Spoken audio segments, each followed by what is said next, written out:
Welcome back to the channel. Today we're shining a spotlight on one of Hollywood's most fascinating stars, Kim Novak. Best known for her unforgettable roles, particularly in Alfred Hitchcock's masterpiece Vertigo, Novak's career was a mix of brilliance, struggle, and reinvention.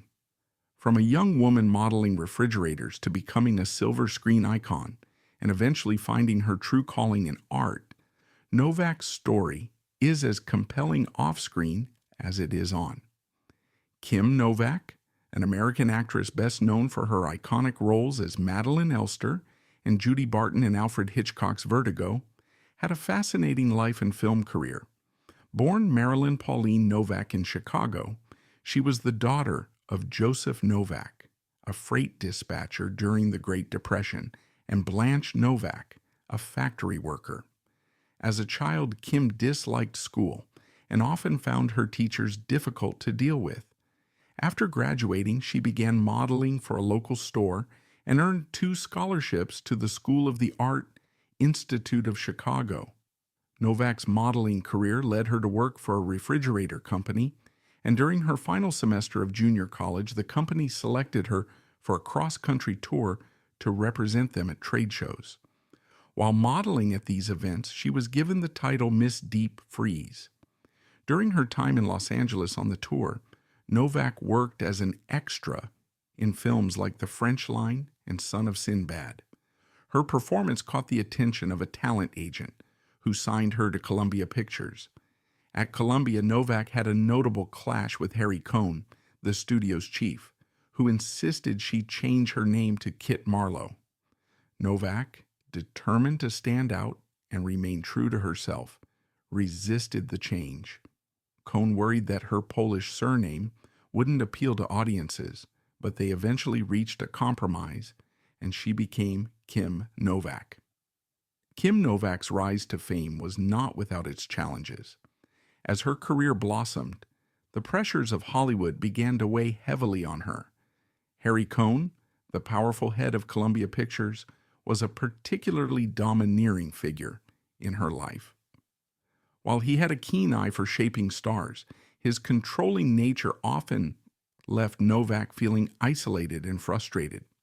She once admitted that working under such pressure felt like living in a cage, saying, "I wanted to be free to make choices, to have my own voice. But in Hollywood, freedom wasn't part of the deal." Kim Novak's personal relationships were as complex as her Hollywood journey.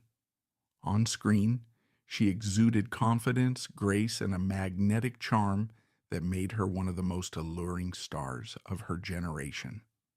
Off-screen, however, her life told a different story, one of self-doubt, emotional struggles, and a search for genuine connection in an industry that often blurred the lines between reality and performance.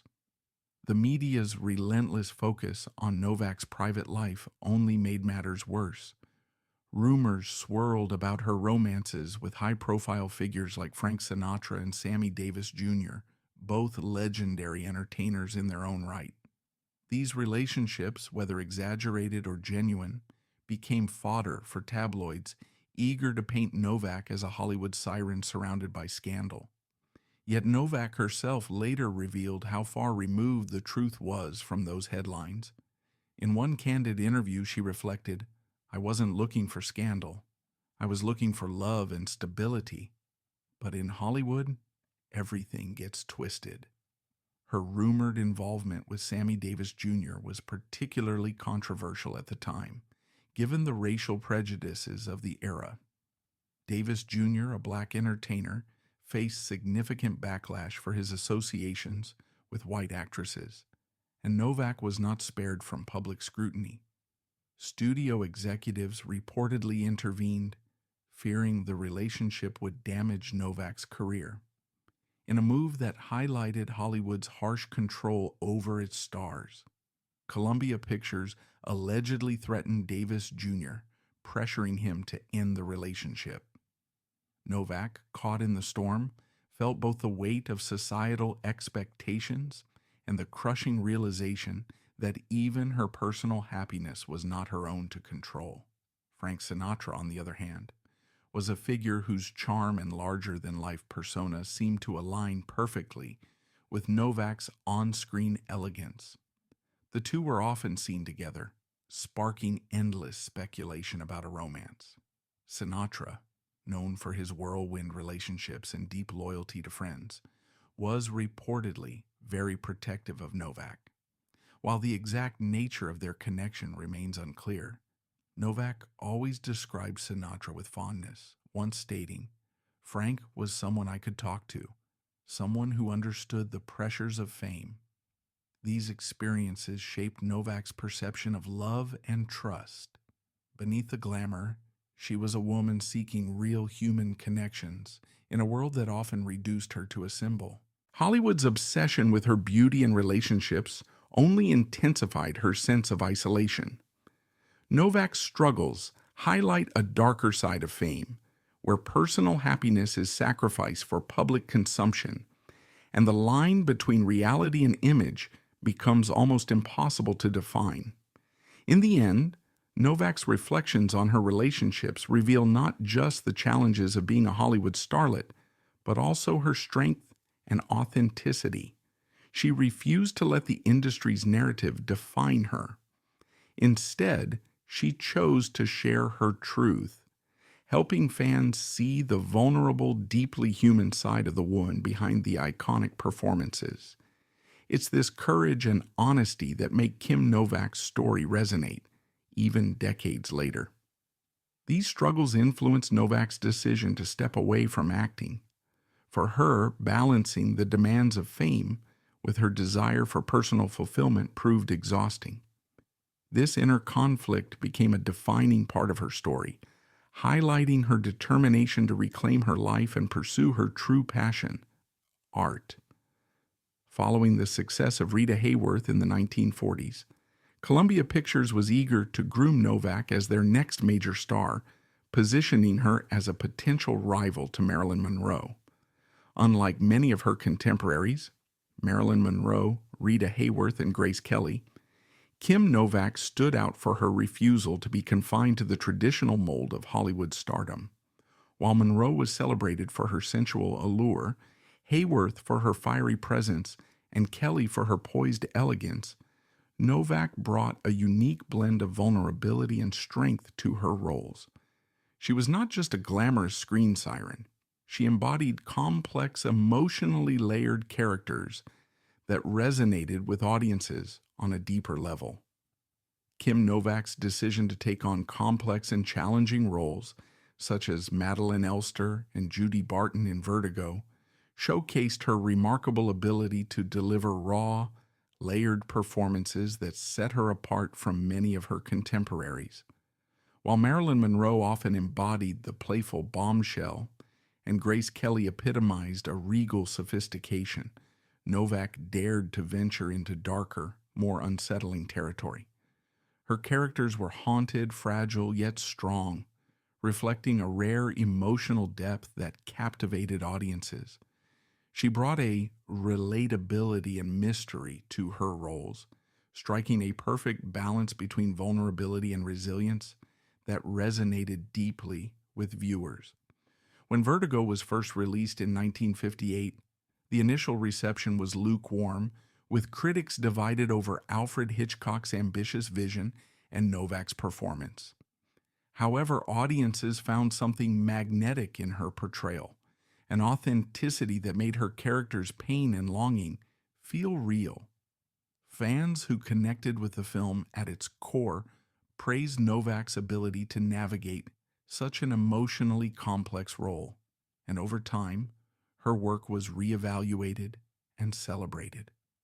As Vertigo gained its place as one of the greatest films in cinematic history, Novak's haunting performance became iconic, with film enthusiasts and critics alike recognizing it as one of the finest of her career.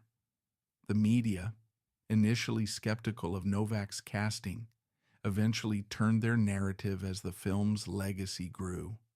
Modern critics have praised her willingness to break away from Hollywood's obsession with cookie-cutter femininity, taking on roles that revealed a woman's inner conflict, fear, and quiet strength. Acclaimed director Martin Scorsese later reflected on Novak's performance, calling it extraordinary and acknowledging her ability to express an inner turmoil rarely captured on screen.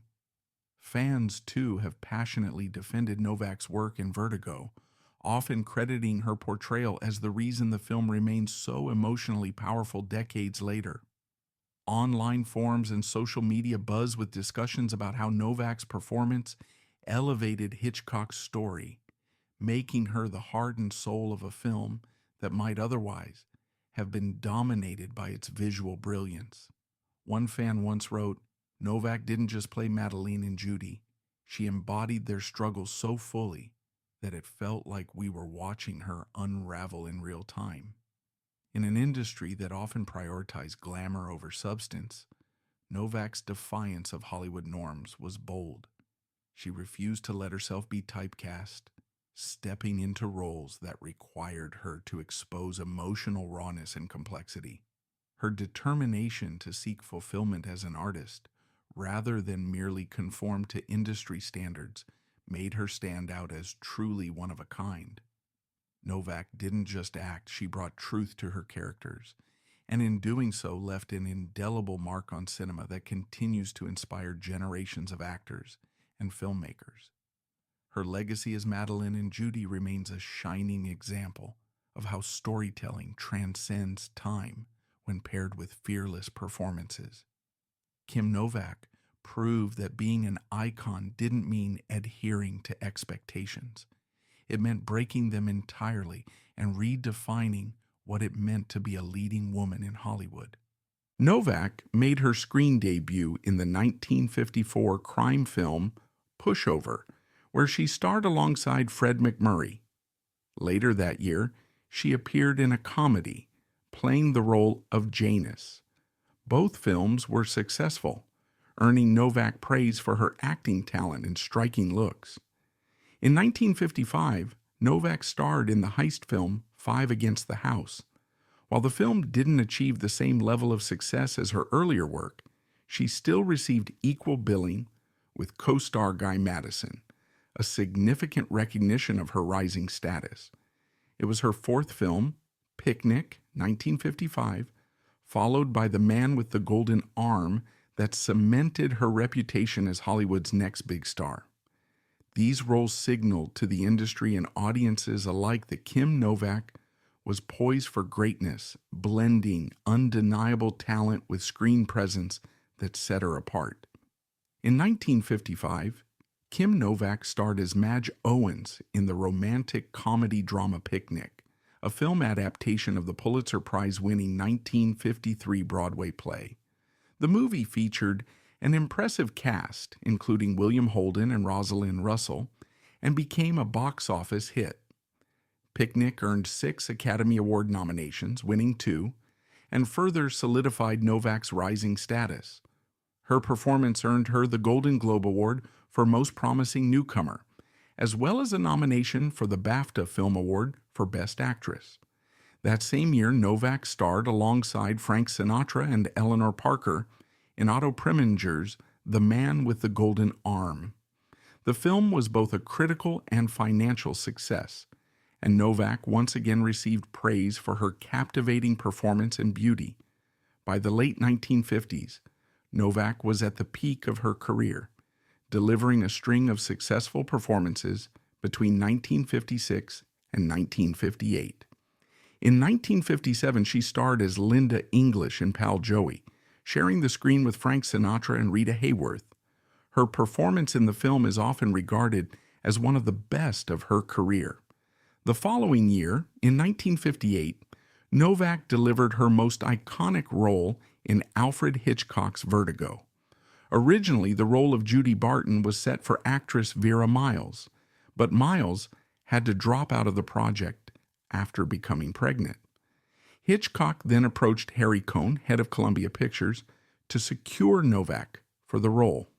Although Cohn was unimpressed by the script, he deeply respected Hitchcock as a director and allowed Novak to consider the project.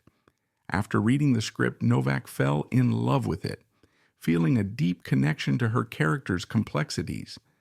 At the time, Novak was earning just $1,250 per week, but after voicing her concerns and pushing her agent to negotiate a higher salary, Cohn agreed to a new contract that paid her $3,000 per week.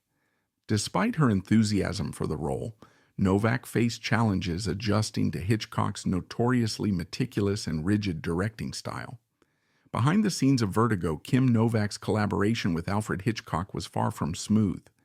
Hitchcock, known for his meticulous and often unyielding directing style, pushed Novak to her limits.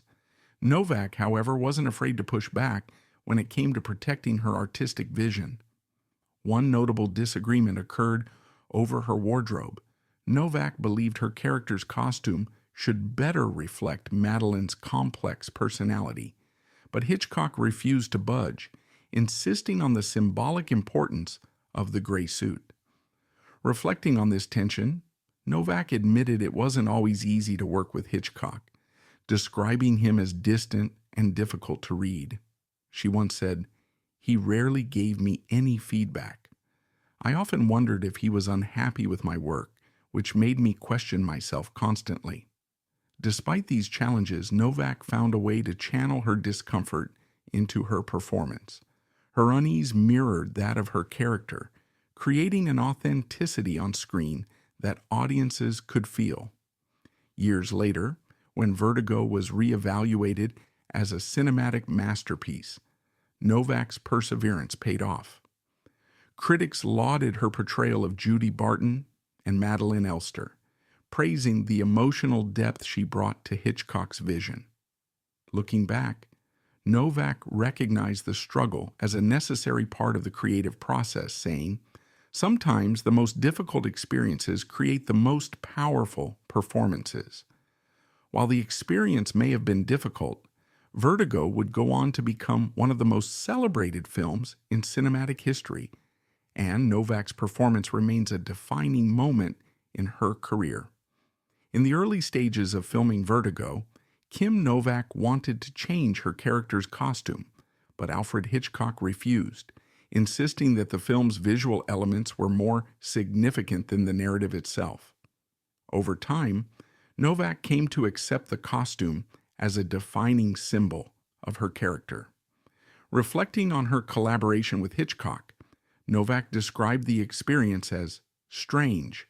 He rarely gave her feedback on her performance during shooting, leaving her with the impression that he was dissatisfied with her presence in the film. She later discovered her instincts were correct. Hitchcock had originally wanted Vera Miles for the role and felt that Novak was too demanding, even going so far as to believe she had ruined the film.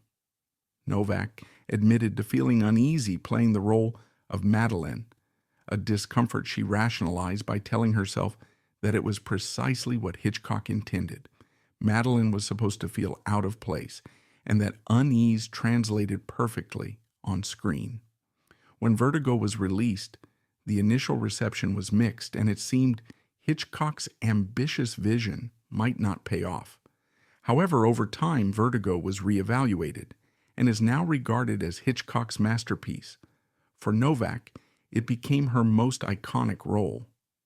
Critics like Variety noted that under Hitchcock's direction, Novak appeared far more compelling, describing her as nearer an actress than in her earlier films, like Pal Joey or Gene Eagles. Acclaimed director Martin Scorsese later praised her performance as extraordinary. Over the years, Kim Novak's legacy has been celebrated not only by fans, but also by some of the most influential figures in Hollywood. Acclaimed director Martin Scorsese, a lifelong admirer of Novak's work, once described her performance in Vertigo as extraordinary, praising the emotional complexity and vulnerability she brought to the role. In interviews, Scorsese emphasized how Novak's portrayal of Madeleine and Judy gave the film its haunting, timeless power. Modern actors and filmmakers also continue to cite Novak as an inspiration. Actress Naomi Watts, known for her own emotionally intense roles, remarked, Watching Kim Novak in Vertigo taught me how an actress could convey so much with just a glance or subtle movement. Her presence was magnetic. Directors like David Lynch have also referenced Novak's performances as pivotal influences on their work, further cementing her status as an enduring icon of cinema. Despite the accolades, Novak remained critical of her work.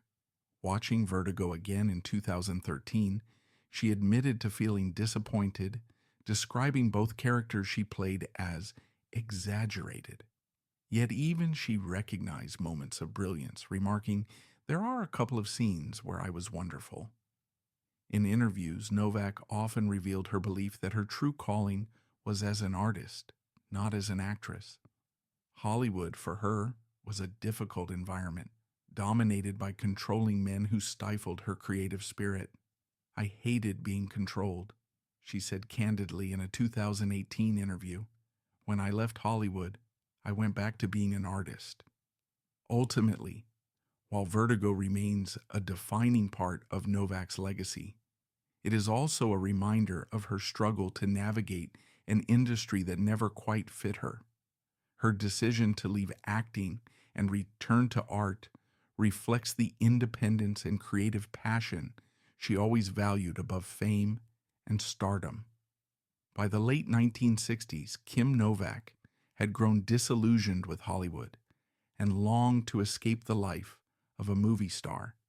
Seeking a more fulfilling creative outlet, she turned to painting, writing poetry, and crafting song lyrics.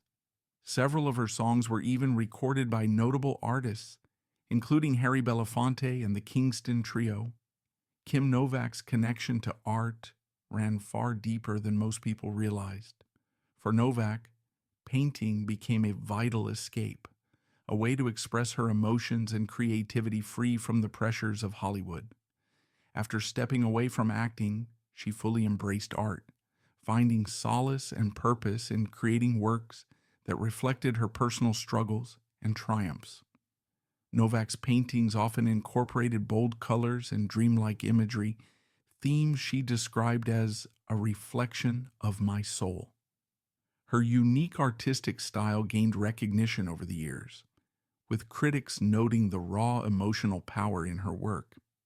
In one of her more celebrated pieces, Novak painted a haunting self-portrait surrounded by swirling, vibrant brushstrokes, symbolizing her journey through fame, love, and loss. When asked about her art, Novak once said, "Painting gave me back the voice Hollywood tried to take away. On the canvas, I could be myself."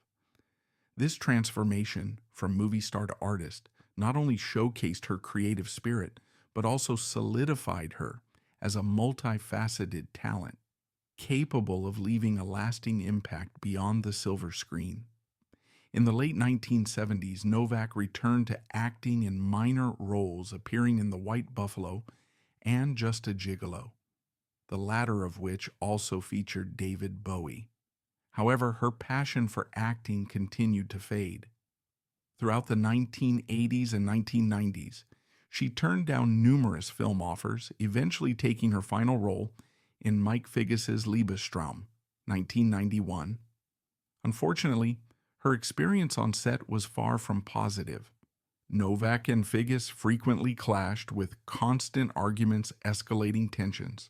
Reflecting on the project, Novak recalled that Figgis attempted to recreate what he believed Hitchcock's directing style had been, saying, "He treated me the way he thought Hitchcock must have, trying to manipulate me into doing exactly what he wanted. I went crazy." The frustration she felt while working on Liebestraum was so profound that she decided to quit acting for good. Despite her difficult exit from Hollywood, Novak continued to flourish as an artist. When Kim Novak decided to step away from Hollywood in the late 1960s, the public and media reactions were mixed. Some fans were saddened by her departure, questioning why one of the brightest stars of her era would leave the spotlight. The media, known for its relentless scrutiny, speculated endlessly about her reasons, with some tabloids unfairly labeling her difficult or ungrateful. However, Novak remained firm in her decision, stating, I had given enough of myself to Hollywood. It was time to give something back to myself. Years later, Kim Novak's return to the public eye was met with a level of appreciation and admiration that perhaps eluded her during her Hollywood years. At events like the 2015 Golden Camera Awards, the reception was nothing short of heartwarming. Fans and critics alike stood to applaud her contributions to cinema, a recognition she had long deserved. What made Novak's reemergence so powerful was that she returned not as a forgotten star, but as a transformed artist, someone who had reinvented herself on her own terms. That same year, Novak's passion for painting took center stage, with her artwork showcased at exhibitions in Prague. The pieces on display drew praise for their emotional depth and raw originality. Through bold brushstrokes, vivid colors, and haunting imagery, Novak's art revealed a side of her that the silver screen had only hinted at. Her paintings often explored themes of identity, loss, and transformation, reflecting her personal struggles and triumphs over the years. For fans, it was a revelation. Kim Novak hadn't abandoned art when she left Hollywood. She had simply shifted her canvas from film to painting. Critics marveled at her work, describing it as both vulnerable and daring. One art reviewer noted, Novak's paintings carry the same intensity as her most iconic roles, layered, complex, and deeply human. This recognition marked a significant moment in Novak's life. She had stepped away from the controlling grip of Hollywood decades earlier, but here she was, celebrated once more, not for what the world wanted her to be, but for who she truly was. By 2019, Novak's artistic career reached another milestone when her paintings were featured at the Butler Institute of American Art in Youngstown, Ohio. This prestigious showcase cemented her legacy as not only a celebrated actress, but also a multi-talented artist whose creativity knew no bounds. Her work resonated with art enthusiasts and fans alike, offering a glimpse into her inner world. Through her art, Novak continued to tell stories that spoke of resilience, introspection, and a lifelong pursuit of self-expression. For many who followed Novak's journey, her transformation was a triumph. She proved that reinvention is not just possible, but necessary for those seeking fulfillment beyond fame. One fan, commenting on her paintings at the Butler Institute, wrote, "Kim Novak's art feels like a conversation, like she's telling us who she really is, and it's beautiful to see." Kim Novak's evolution from Hollywood icon to respected artist is a story of courage, independence, and authenticity. Her return to the spotlight, this time as a painter, reminds us all that true artistry transcends mediums, and that a life lived with passion and purpose can create a legacy that lasts forever. Whether on the screen or on the canvas, Novak's ability to captivate and inspire remains as powerful as ever. Kim Novak's journey from Hollywood stardom to an independent life dedicated to art and self-expression is nothing short of inspiring. Though she left the silver screen behind, her impact as an actress remains undeniable, with Vertigo and her other works standing as timeless testaments to her talent. Beyond her films, her dedication to painting, poetry, and creativity shows us that true artistry transcends fame. If you enjoyed learning about Kim Novak's extraordinary life, don't forget to hit the like button, subscribe, and share your thoughts in the comments below. Stay tuned for more captivating stories of Hollywood's golden icons. Thanks for watching, and we'll see you in the next video.